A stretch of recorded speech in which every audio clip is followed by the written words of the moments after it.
Check this out. Vintage, not a typo. 2004 Napa Valley red wine. Great vintage, bottle age, perfect provenance. $30. That is pretty damn compelling to me. I don't know about you. We don't get to see this. This doesn't happen. But today, we're making it happen. So this is and it's a great story to boot. I'm going to love jumping into this story. So this is the 2004 Parador Napa Valley red wine. 2004 Napa Valley red wine. What is the story? Steve Ventrello is his name. Great guy. Kicky dude. Love him. Industry veteran. Longtime industry veteran. And through the wars, through the real wars, with great brands. Super wine knowledgeable, super smart, very engaged with all sorts of genres of wine. Plays accordion, plays a mean accordion, like live, like for people. and this guy, he's kind of he's wacky, but wacky in the best way. And anyway, back in 1998, he had a vision. Because he was falling in love, because think about this, this is late 90s. So this is just when Spanish wine was starting to hit, right? It was just, we were having our first epiphanies with great Spanish wine in this market. All these new labels, these genres, these styles were starting to pop into the market. Things were very exciting. Steve got caught up in all that excitement and found himself wanting to create a project centered around, well, Napa Cabernet, of course, but also Tempranillo. He loved the Vega Sicilia wines. He loved the Pescara wines at that time, and they really made a mark on him. So he was able to secure cuttings of Tempranillo from the Ribera del Duero, and he immediately handed these cuttings to a very good grower friend of his, the Wilsons, over I think it's technically Coombsville nowadays, at the Rancho Chimelas vineyard, and they put the sticks in the ground. They got the Tempranillo up and running. And then he combined that with some great cool climate Cabernet from the Hosfeld vineyard and produced the first alternative super Tempranillo Napa Valley Cabernet red wine. Cool. He ended up settling on a blend about half and half. It's 58 and 42. I forget which is which in this. It'll say in the piece when you read it. I'm using a Durand to open this because with those older wines, 20 years and older, you should always use a Durand opener. These are essential. They're not cheap, but if you have older wines in your cellar and you're worried about corks breaking and snapping, et cetera, the Durand is absolutely essential. It is a remarkable device, one of the coolest devices we've seen in the wine world in the last 20 years. All these old corks just pop right out. Actually, probably not a problem with this one. This one's looking really, really good. So here's the deal. Steve made Parador, and he sold it. He sold it. He got it out there, and but part of him, because he's a nerd, a part of him was like, well, how's it going to age? Right? Because you're having these great experiences with these older Riojas, these older Ribera del Dueros, and it's like, how is this going to age? And it was up to him to kind of figure that out. And how do you do that? You hang on to your wine. You hang on to your wine. It's that simple. So what he did is he hung on to a large volume of his already small production. He had, thank you. He had, thank you. And he had alternate sources of income. I'm gonna use both of them, you guys. Thank you so much. It's special.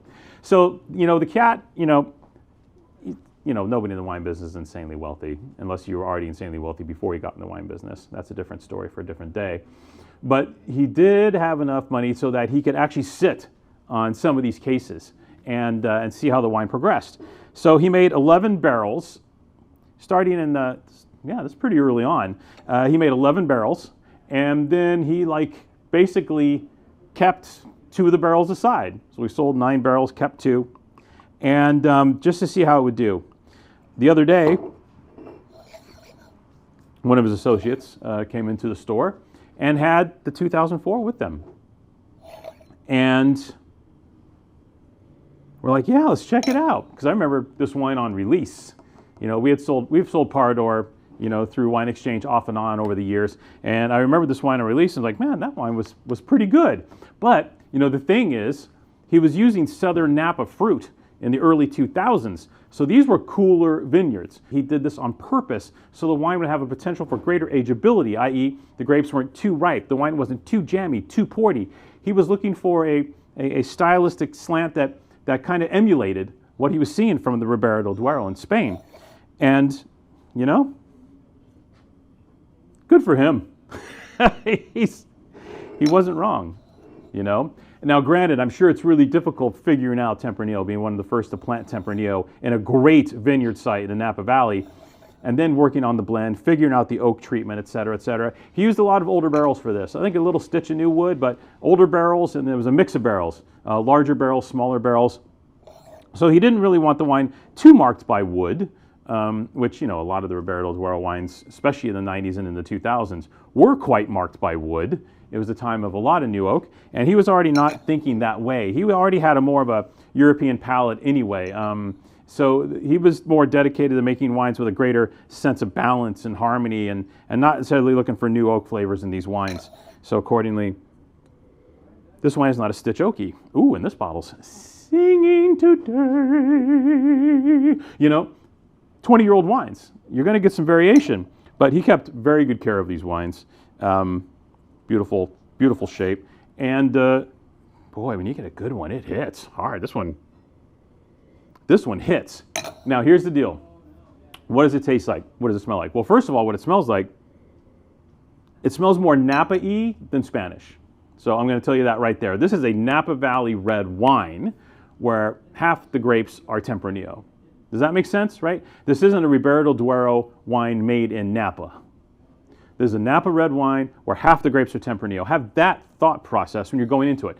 Just like some of the classic proprietary Napa Valley red wines or Bordeaux blends, et cetera, that you see. And that's how this wine smells. Although there's a nice little dusty character that can lead you down a Tempranillo path. The Ribera del Duero wines, and particularly the Rioja wines, have that nice little dustiness in there, which I love and adore.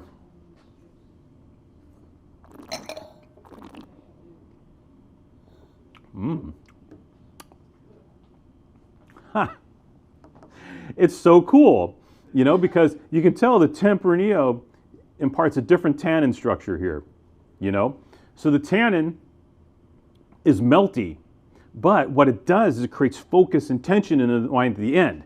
It grips, then releases, right? As opposed to these more like seamless, call it a more seamless tannin, where the wine just kind of glides all the way across the palate. Here, I don't know if that would work, right? So what you have in this situation is you have a wine that gets 2/3 of the way back, the tannin goes, still there, gotcha, and then boom, almost like opens the floodgates, and the wine just kind of pushes its way through the backside of the palate.